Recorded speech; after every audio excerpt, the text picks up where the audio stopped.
My biggest challenge moving from working to retirement has been moving from saver to spender. And this is something that you just don't hear that much about on YouTube. You hear a lot about withdrawal strategies.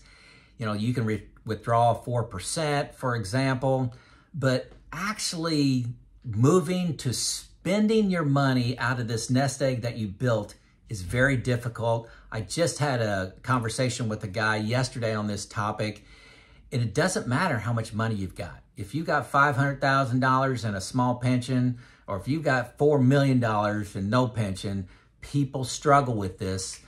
And I think the reason you struggle, or I've struggled, was I got very good at saving, and I had that skill. But that doesn't mean I'm going to be good at spending the money. So what did I do to move from saver to spender? If we haven't met before, my name is Joe. I've been retired 5.5 years now. I am working and making these videos to try to remove some of the fear from retirement, maybe even inspire you to retire just a little bit earlier because you're following me through my journey. So that's what this channel is about, and we're going to jump right into it. This gap of moving from saver to spender, I call confidence to spend. Do you have enough confidence to spend money? Who knows what the market's going to do in the next 5, 10, 20 years? If you knew the market was going to return 10%, you'd have confidence to spend. It's an unknown right now. I need information and a process, okay? Information and a process helps me with that confidence. So we're going to talk about that. So step one, I study historical performance of my investments. So for example, let's look at the S&P 500. There's charts that you can easily get. Type in S&P 500 last, 100 years, you'll get a chart. And you look at the range of returns. You'll see that returns range in a year somewhere from -35, -40 to +40. Okay, they're all over the place. They tend to go up over time when you look in like 10-year increments, but there can be some long periods of time where the market is down. For example, the dot-com into the Great Recession, 2000 to 2010, basically got no returns. But typically, you'll get in a 5-year period, 3 to 4 years would be good, 1 or 2 may be bad. So get some confidence by looking at history. That's my point. Look at history. Specifically, look at bear markets and how long they last. Hey, when the market's good, you're not going to have a problem spending. When the market's down is when you're going to have a problem spending. So bear markets, and here's a caution for you. A lot of times people will they'll see that, a bear market averages like around 12 months. But that doesn't talk about the recovery. That means, yeah, the markets have turned and you're now in a bull market, but it has not returned to previous new highs, okay? So you got to have the bear market down and the bull market increase. How long is that? Those periods have ranged between just a few months and maybe 10, 12 years. Those are reality. And I've made other videos on that, so I don't want to dive into that in too detail, but get familiar with market performance. Also with bond performance, everybody used to think bonds always go up. Well, until 2022, right? But that was an oddity, okay? Recognize how odd that was. Look at some CD performance, how treasuries do, money market funds. Get some comfort around those more fixed assets. Also, you need to study inflation, mortality, Social Security, understand the rules and timing there. So study historical performance, how these assets pay off, how inflation hits you, long-term care expenses, things like that. Step number 2 is to come up with a plan. So after I have the history and how things have run in the past, which is no guarantee for the future, but it's an indication, come up with a plan. You guys know I created a spreadsheet.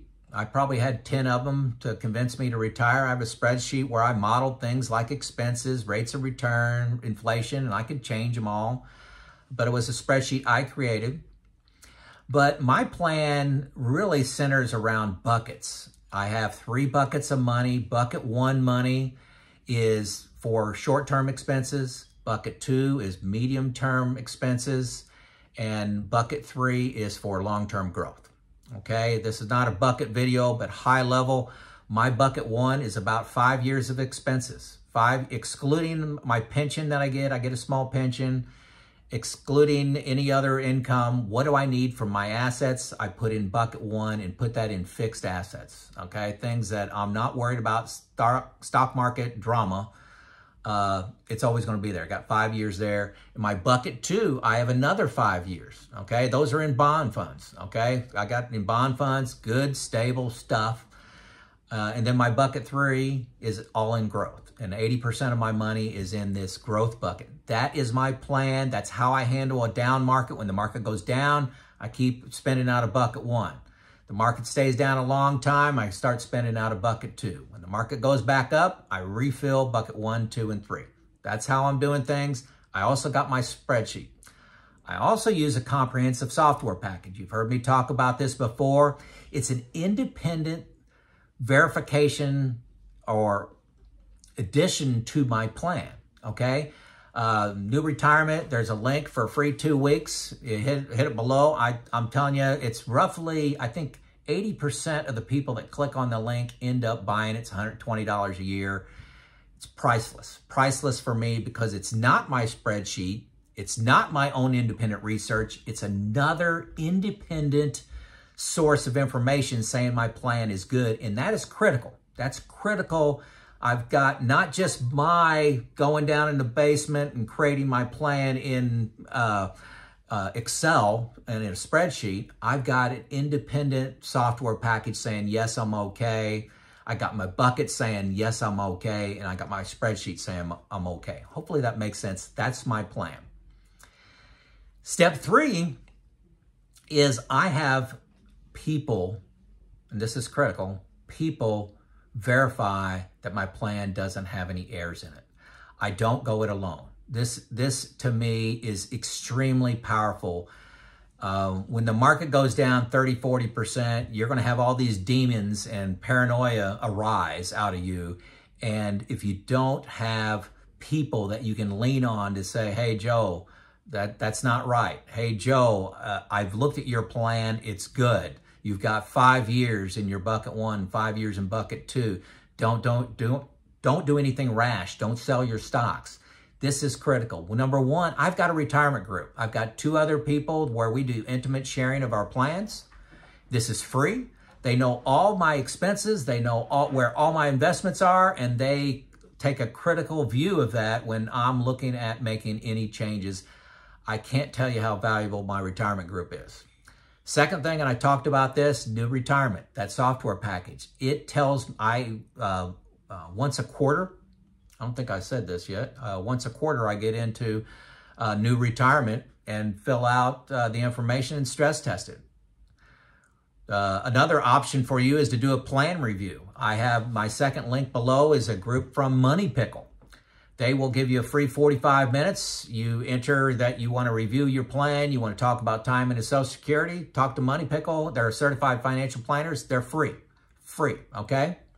New retirement. If you use that software, they also have paid coaches for $200. Folks, you need to be thinking about doing that. I would do the Pickle and the new retirement, folks, and I'm going to talk about why in just a second. You can also have a certified financial planner create a plan for you. Create an independent plan. You know, that's going to be at least $3,000 though. Those aren't free, but that could be a very cheap thing for you to do. Your retirement is a long time, okay? $3,000 could be cheap. I've seen financial plans between $3,000 and $8,000 created by a certified financial planner. And you know, I recommend Neil, Neil Fort Window, his name's down below. If you want to contact him, do that on your own. Don't do that through me. But I got his phone number below.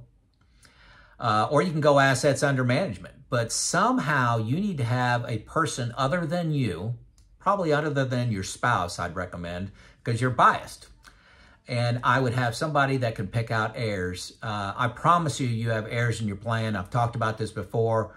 When I was a retirement coach, the average number of errors I found in people's plan was 8, and the maximum was 16. You have errors in your plan. It's when are you going to find them?